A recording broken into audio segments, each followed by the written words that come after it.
할렐루야, 성도 여러분 안녕하세요. 오늘은 사무엘상 2장 12절에서 26절 말씀으로 같은데 너무나도 다른 사람들이라는 제목으로 은혜 말씀 나눠보겠습니다. 여러분, 똑같은 레위인이고 똑같은 제사장인데 엘리의 두 아들과 사무엘은 너무나도 달랐습니다. 여러분, 먼저 이 엘리의 아들들은 어떤 사람들이었겠습니까? 첫째, 엘리의 아들들은 행실이 나쁜 사람들이었어요.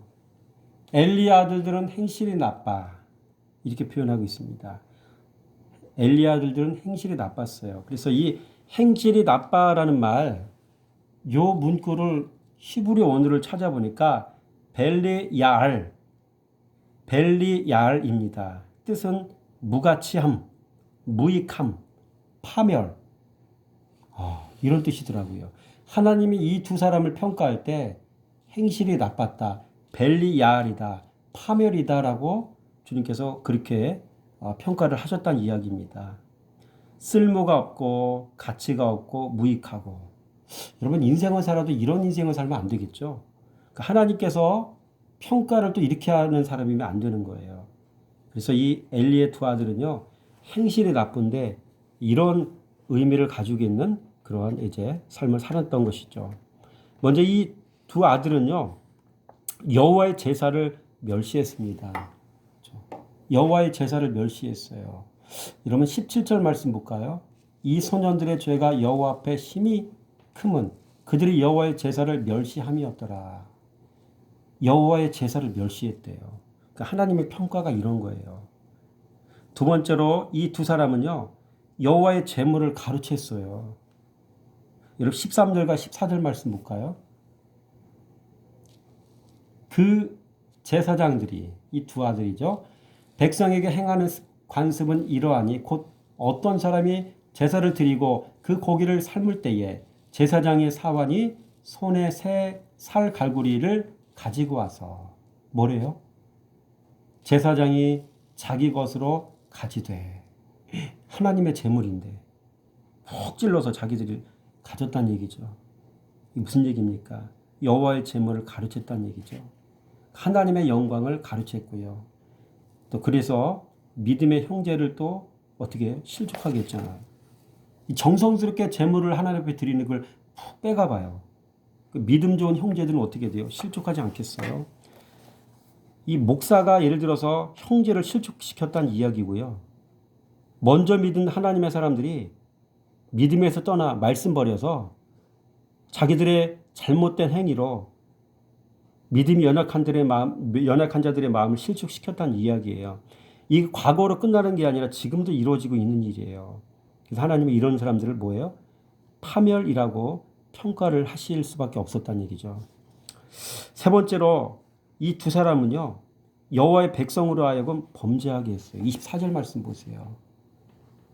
내 아들들아, 그리하지 말라. 내게 들리는 소문이 좋지 아니하니라. 너희가 여호와의 백성으로 범죄하게 하는도다. 여호와의 백성으로 범죄하게 하는도다라고 이야기하고 있죠. 백성을 또 범죄케 했어요. 그렇죠? 제사를 멸시하고, 그렇죠? 여호와의 제물을 가르치고, 그 다음에 백성으로 하여금 범죄하게 하고, 또 네 번째 뭐냐면 구별된 하나님의 종들을 믿음에서 파선시켰어요. 15절 말씀 볼까요?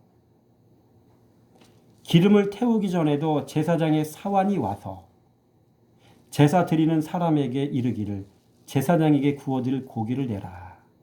그렇죠? 그러니까 이 사환들은 누구예요? 이 아들들, 제사장들이 시킨 똘마니쯤 되겠죠. 이 사람들도 어떻게 돼요? 하나님의 성전에 섬기는 사람들인데 강압적으로 죄를 범하게 해서 실족시키는 인간들, 이런 사람들이란 말이에요. 그렇죠? 제사장의 사원으로 하여금 범죄케 만들었어요.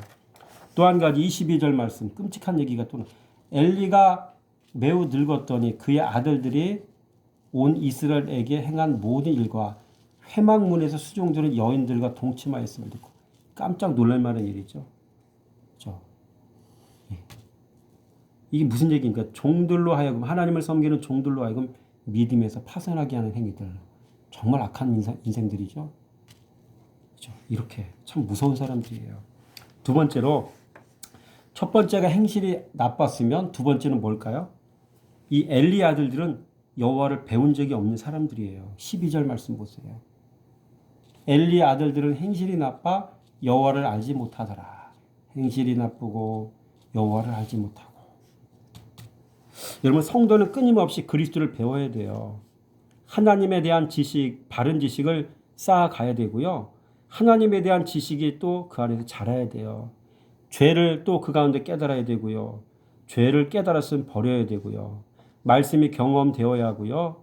그러나 엘리의 두 아들들은 마음밭이 길가밭이니 말씀에 관심이 없는 사람들이었죠. 여러분, 교회 지도자가 이 모양이면, 여호와를 알지 못하면 백성들은 어떻게 될까요? 그렇죠? 부교육자 다 죽어나는 거, 죄 짓는 거예요. 사관들 있죠. 수종들은 여인들. 이게 부교육자들 아니에요? 한마디로. 다 도매금으로 넘어가는 거예요. 이렇게 이 두 아들들의 악행 때문에 같이 죽는 거예요. 줄도 잘 서야 되고요. 성도는 지도자를 잘 만나야 돼요. 죄 범한다니까요. 재앙으로 들어가요. 무서운 겁니다, 이게. 근데 이런 걸 몰라요. 왜? 말씀 살아가지 않으니. 말씀을 들여다봐 이게 잘못된 건지 잘된 건지 알잖아요. 근데 이걸 알 수가 없어요. 말씀을 사랑하지 않으니까. 여러분, 성도도요, 저는 이렇게 평가해요. 교회에 들어왔으면 말씀에 눈 떠야 되고요. 말씀 사랑해야 돼요. 주야로 말씀 묵상해야 되고, 이거 하지 않으면 별로 기대할 게 없어요. 왜? 내면 자체가 다 썩어 있고요. 병들어 있거든요. 고치질 수가 없어요, 그 사람들은. 그렇죠? 말씀에 눈 떴느냐, 뜨지 못했느냐, 이걸 가지고 저는 평가하고요. 말씀 보니까 더더욱 그럴 수밖에 없더라고요. 여러분, 지금까지 엘리의 두 아들들의 모습이 어떻는지 살펴봤고요. 똑같은 제사장이 레위인이었는데 이 사람들이 이 모양이었는데, 여러분, 사무엘은 어떨까요? 사무엘은요, 레위 사람들이고, 레위 사람이고 제사장이었잖아요. 자, 여기서 또 은혜로운 말씀이에요. 첫째, 사무엘은요, 속옷을 입은 사람이에요. 이거 보세요. 사무엘은 어렸을 때를 얘기한 거예요. 세마포 에봇을 입고 여호와 앞에서 섬겼더라. 한 문장에 이 글인데도 불구하고 얼마나 은혜로워요. 세마포 에봇을 입었대요. 그렇죠? 여러분, 세마포 에봇은요, 하나님을 섬기는 자가 입을 속옷을 의미해요. 무슨 옷? 속옷 입고. 세마포. 그렇죠? 사무엘은 어릴 때부터 세마포 에봇을 입고 여호와 앞에서 섬겼어요. 여러분, 세마포라는 말은 히브리 원어로 찾아보니까 바드입니다. 뜻은 흰 세마포, 화이트 린넨, 하얀 색깔이래요, 세마포가. 이렇게 표현되어 있고요. 여러분, 그래서 이 세마포는요, 하나님께 구별된 사람이 입는 옷을 의미하는 거예요. 여호와를 섬기는데도 어떻게 해야 돼요? 구별된 속옷을 이렇게 입고, 속옷을 이렇게 구별되게 입고, 속사람도 거룩하고, 이렇게 거룩한 모습으로 하나님을 섬겼다는 얘기죠. 여러분, 하나님을 섬기는 사람이 입는 옷, 이게 바로 세마포예요. 여러분, 하나님을 섬기는 성도는요, 4가지 옷을 입어야 돼요. 보세요. 세마포가 어디 나와요? 세마포. 여러분, 세마포를 만드는 천이 있어요. 실이 있어요. 실은 4가지가 들어가요. 청색, 자색, 홍색, 배실, 가늘게 꼰 배실이죠. 이 4가지 실은 각각 의미가 틀려요. 청색 실은요, 성도는 참 하나님을 아는 지식의 옷을 입어야 된다는 것을 의미해요. 왜? 청색이 참 하나님을 뜻하는 거거든요. 그 하나님을 계속 알아가야 돼요. 그 말씀을 사랑해서, 말씀 묵상해서 그 하나님의 성품들을 배우고 알아가야 돼요. 참 하나님 알아야 되고요. 자색실은 뭘까요? 왕으로 오신 예수 그리스도로 옷 입어야 된다는 얘기죠. 여러분, 자색은 왕이셔요. 인생을 살면서 성도는요, 신앙생활하면서 그리스도 예수를 인생의 왕으로 모셔야 돼요. 여러분의 마음에. 이거를 잘 해야 되고요. 그 다음에 홍색실 있죠. 홍색실은 보혈을 뜻하죠. 보혈로 제 씻김을 받아서 죄가 완전히 사함을 받아야 된다는 것을 뜻하는 것이고요. 가늘게 꼰 배실은 뭐예요? 거룩으로 옷 입어야 된다. 그죠? 흰색 옷이라고 했잖아. 세마포가. 흰색은 거룩을 상징하잖아요. 그죠? 거룩으로 옷 입어야 돼요. 참 하나님 알아야 되죠. 예수 그리스도가 왕이 되셔야 되죠. 보혈로 제 씻김 받아 죄가 끊어져 나가야 되죠. 거룩으로 날마다 옷 입어야 되죠. 이것을 의미하는 거예요, 여러분. 이거 그렇죠? 요것을 입었다. 그렇죠? 그래서 여러분 성도는요, 이 네 가지 옷을 입으면 언어와 행실이 깨끗합니다. 그래서 내면의 악한 생각, 살인, 간음, 음란, 분노, 시기, 질투, 혈기, 교만, 열등감 이런 게 있으면 안 돼요. 여러분 요즘에 이 열등감이 굉장히 문제가 되거든요. 그렇죠?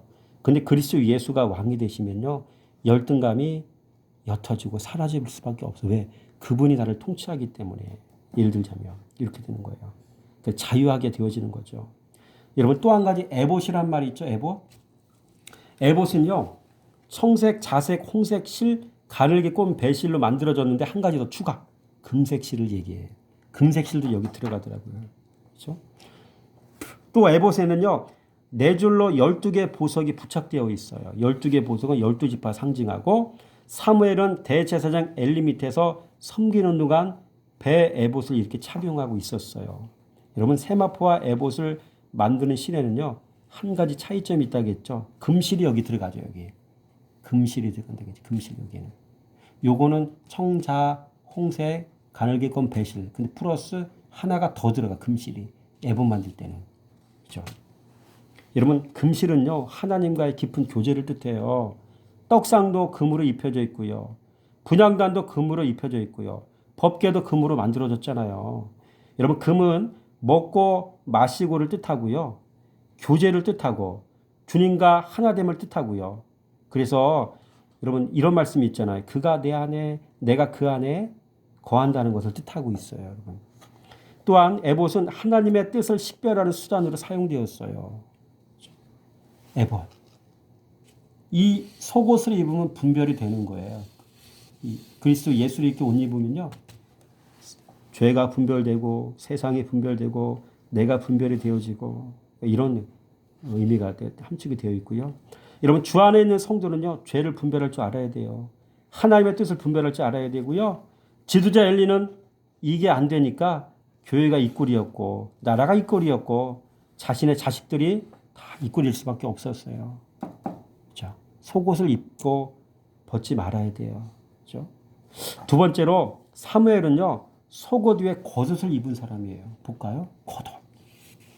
사무엘은 어렸을 때 매년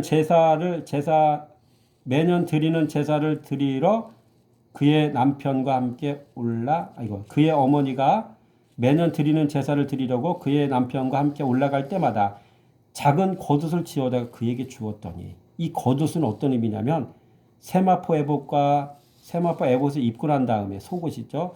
그 위에 천인데 구멍이 뽕 뚫렸어요. 머리가 들어갈 수 있게끔. 그래서 폭 집었으면 겉옷이 되는 거죠. 아, 속옷이고 겉옷이구나 알 수 있겠죠. 겉옷. 여러분 성도는요, 그리스도에 대한 바른 지식이 들어가면 모든 것이 달라져야 합니다. 겉으로 드러나 보이는 것이 달라져야 돼요.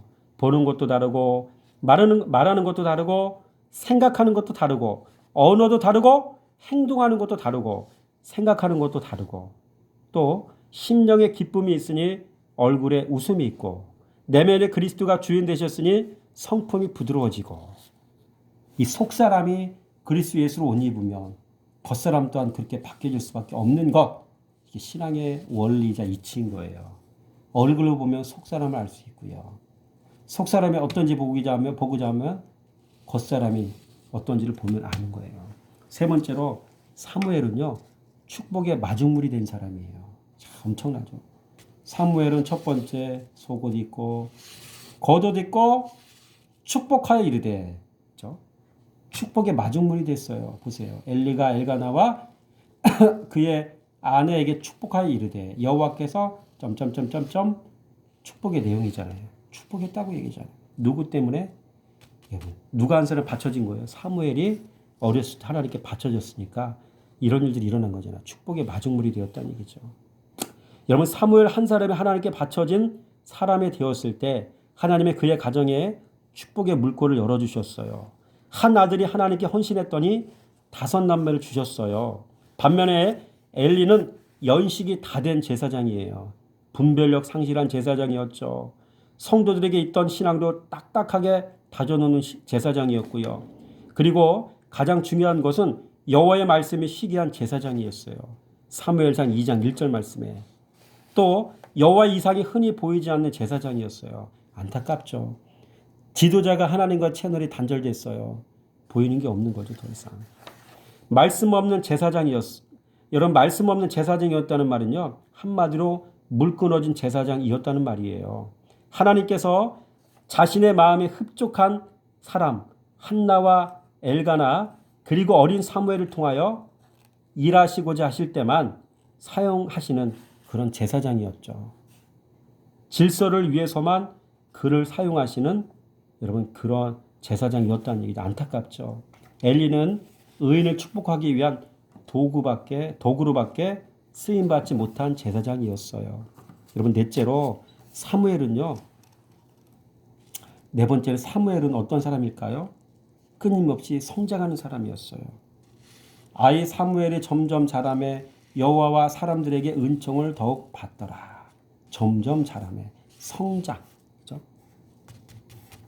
성장. 여러분, 몸도 성장했고 지식도 성장했고, 여기서 지식은 그리스도 예수에 대한 지식이겠죠. 내면의 그리스도도 자라났고요. 여러분, 성도는 하나님과 사람에게 사랑받는 사람이어야 합니다.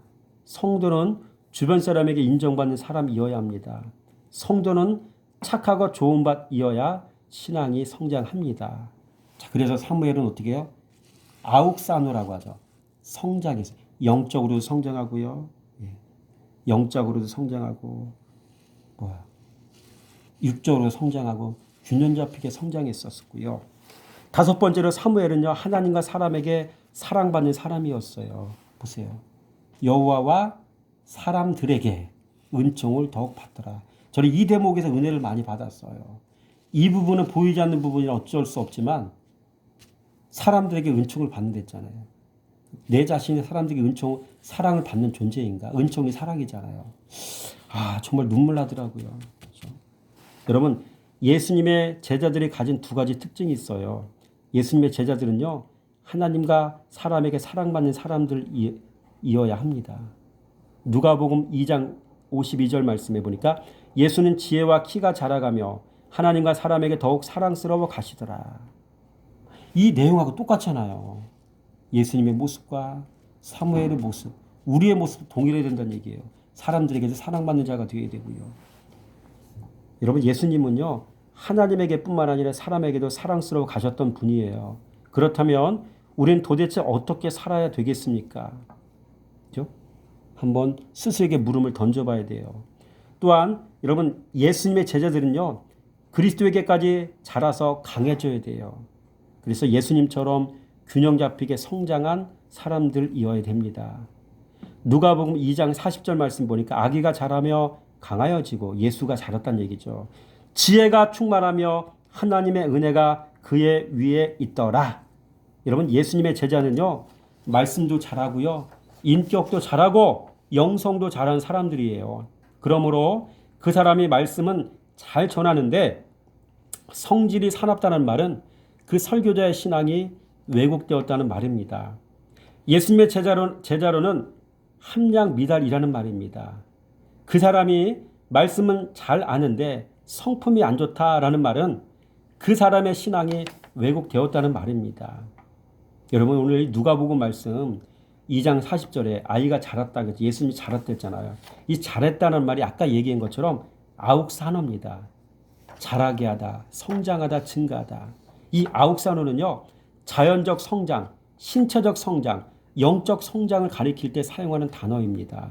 그래서 본문에서 예수님이 신체적 성장과 영적 성장을 뜻하는 그런 의미의 성장이 있었다고 이야기하고 있는 거예요. 또한 예수님이 어떻게 했어요? 아기가 자라며 강하여졌다고 했잖아요. 강하여라는 말은 크라타요, 강하게 하다, 용기를 가지다, 보다 우세하다.